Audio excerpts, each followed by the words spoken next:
been going down through the lenses. Started at 40, we did 28. We also looked at 24 and 21, and now we're going to go below 20 millimeters, which is the realm of the ultra wide. Now, these things are incredible. Ultra wide lenses are incredible. They give you a really hyper real sort of view of life. And also, when you use them on a crop camera, like a Super 35, you get sort of into the realms of the 20s, 21s, and sort of Terrence Malick territory. I think Terry Gilliam uses a 14 or 15, 16, sometimes some of his shots. 12 Monkeys is a good example. They call it the Gilliam lens because it gives you this really distorted perspective of reality.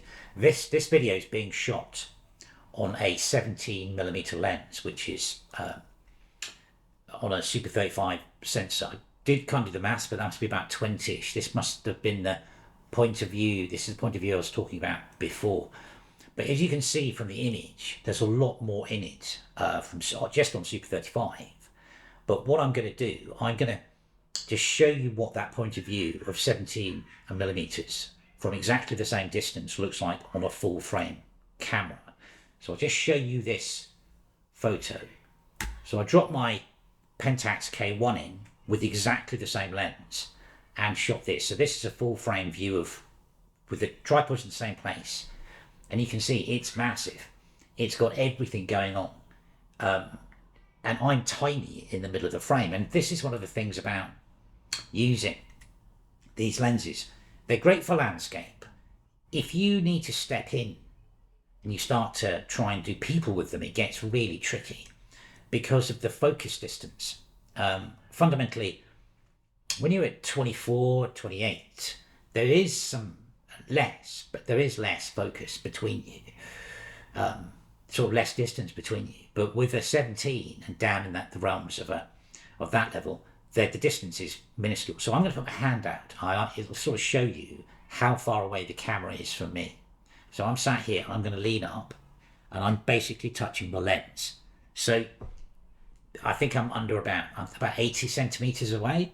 So if you're going to try and do people with these lenses, it's problematic, especially in the day that we live in with sort of like COVID and things like getting close to people like this with these lenses is very, very tricky. I've just got a picture here of my cat, which I ambushed in the bathroom. She was asleep on the towels. Now I'm literally 50 centimeters away from her, taking this with a 18mm lens. We're incredibly close. But you see, like, to sort of fill the frame, otherwise you get left with gigantic amounts of space in the frame. But yeah, so I mean, I'm going to show you now the sort of step down point of view from 35 to 18, which is like a super wide. So, okay, so this photograph here, this is 35. This is, just shot this back of a building. And that's okay. That's, great size. Now, if I go to 28, you can sort of see with a fuller frame, I'm much more comfortable with that photograph. And then we stop down to a 24, we start to get a lot more going in the shot. And now we go to 18. And 18's gigantic. They're literally, the entire frame is full. And it's sort of close to literally everything you can see there. So you can see these lenses are massively packed. Landscape, perfect, get everything in. You stop it right down to, I don't know, f16. You've got to be careful as well. Obviously, you keep stopping lenses down, you get that astigmatic, there's a problem and the image falls to pieces. There's a proper word for it, but I've forgotten it. And you sort of get, you could get everything in with landscape. When it comes to people, it's really tricky. I mean, obviously these lenses are great, and we've seen with the micro four thirds and things like that, we've seen these really crazy focus lengths like 10mm and 15mm and things like that. Because obviously there's a crop on those sensors, like I think it's 2 on a micro four thirds camera, on APCS or APC, which is like Super 35ish, you've got 1.5. So you get these sort of like lenses, but on full frame, it has huge impact. Now, there's a point when you go beneath probably 10, 11, where you get into the realms of fisheye, which is sort of like that crazy fisheye point of view. So what you really need is called a lenticular lens that does lines which are straight, as opposed to that gigantic bowing effect that you see. Now, it is interesting if you hunt out, I think everybody needs a good ultra wide in their lens kit, and it's a great lens to experiment with, and it's a great lens to sort of see what you can do. There are inherent problems, as I talked about the closeness. The zone focusing thing sort of goes out the window because you're so close.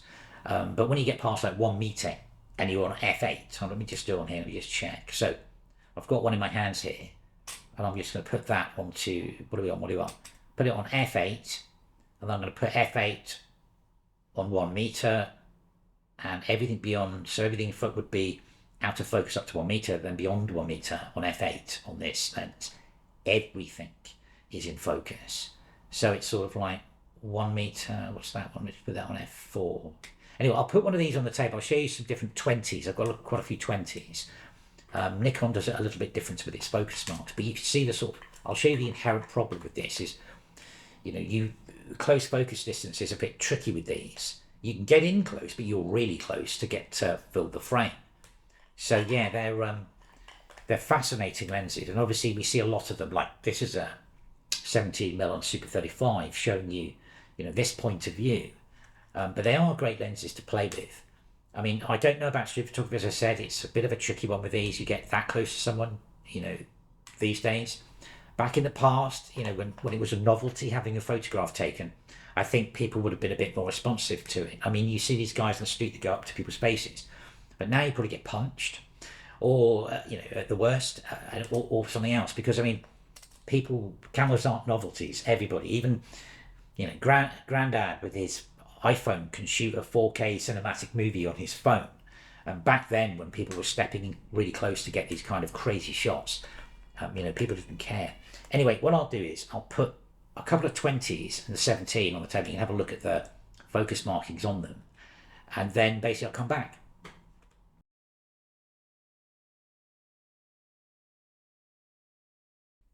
Right, so this is a Tamron Adaptor 2 17mm ultra wide lens.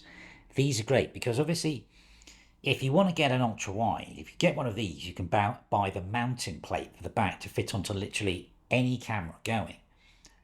So you can put it on a Nikon, you can put it on my Pentax, works on my Pentaxes, works on everything, Olympus. So if you film cameras, especially if you want to just experiment with wide angle, this is a really good lens. It's their SP version, so it's like their top of the line, sort of the top of the line glass.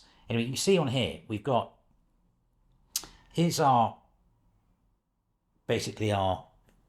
sort of focus marks, our hyperfocal marks. Sorry, aperture, and then you've got your hyperfocal marks. I put it down. Hyperfocal marks here, but here's what I'm talking about with the sort of close focusing issue you're going to have. I'm going to put that on f8, and then I'm going to put, because you have to get close, so I'm going to go for 0.5 meter, which is the bottom one. 0.5, I've lined up 0.5, this is zone focusing.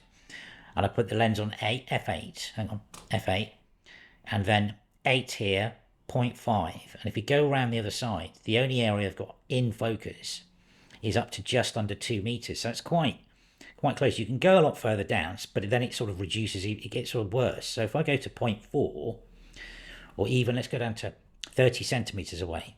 Now we're doing this because you want to fill the frame with something, because otherwise it looks like it's like a tiny dot, a small dot in the distance. So from f8, our focus zone runs around here. F8, yeah, f8 runs round to probably 4.5. So that's really thin. That's 15 centimeters of everything in focus, and probably, what's that? Don't know, 36 centimeters away is critical focus. So it's really small. But when you ramp up past like a meter, so if I turn that up to, I don't know, we'll put it on f8 onto a meter, everything beyond a meter is in focus. But that's quite a long way away for one of these lenses. Hope you can see this. Yeah, that's quite a long way away from one of these lenses.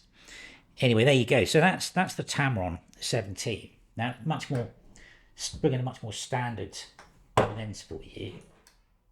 This is the Nikon 2.8 20mm. Being Nikon, obviously, everything's in reverse. So basically, there's your aperture ring. Put that on f8. But it goes in the opposite direction. So you have to start over here. So if I put that on, let's do it on f11.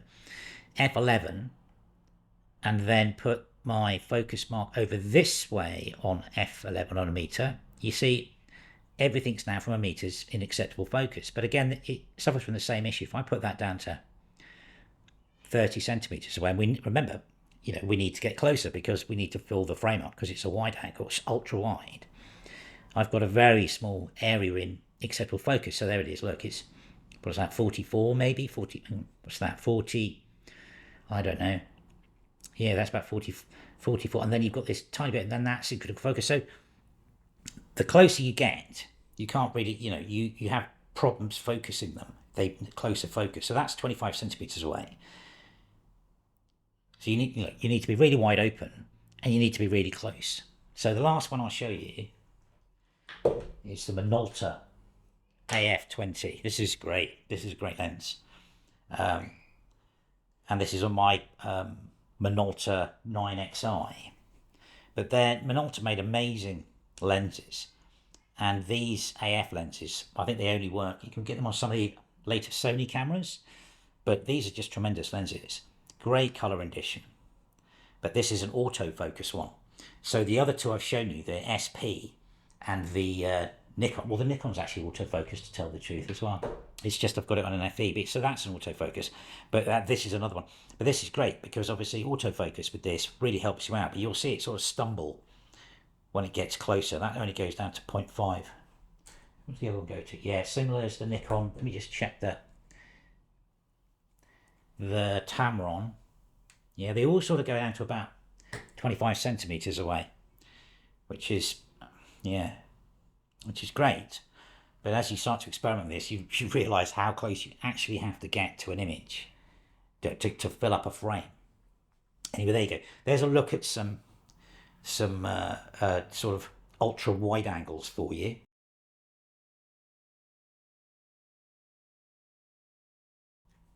Okay, so there you go. You've got 17 there and some 20, various 20s, the Minolta 20 and the Nikon 20, which are like, for me, everything 20 down is ultra wide. Now there are a few zooms out there that you can do this. I don't know how many full frame zooms. I mean, I've got a totally random zoom here, which was unbelievably. Let me just grab that. This is Pentax K1. Pentax, when they switched over to digital, produced, it's not the greatest lens on the planet, but produced an 18 to 35 full frame zoom. And it's plastic fantastic. Obviously, you put this on, it works on the film cameras as well as the digital. But it's an incredible lens, actually. If you put it on a Pentax MZS, you've got a really powerful, crazy lens from 35 to 18. I mean, I don't know how many full frame lens zooms quite like this are out there, and probably there'd be loads. I mean, there's loads of these focal lengths for crop cameras, like the Sigma 18 to 35, and all those ones that everybody sticks on their Blackmagics and stuff like that. But full frame, I think that's a bit more tricky, or they're gigantic. I mean, if you look at this thing, this is a tiny, tiny thing. So possibly, if you're going to dip into this, maybe get a zoom. So when you go out for the day and you're taking photographs with your camera and you realise it's just not working for you at 18, you've got one lens, you've got 17mm lens, and it's just not working for you.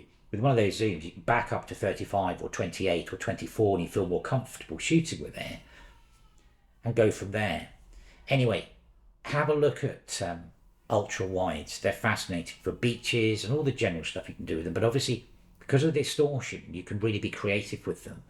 But yeah, so that's it. Ultra wide lenses. Thanks for watching.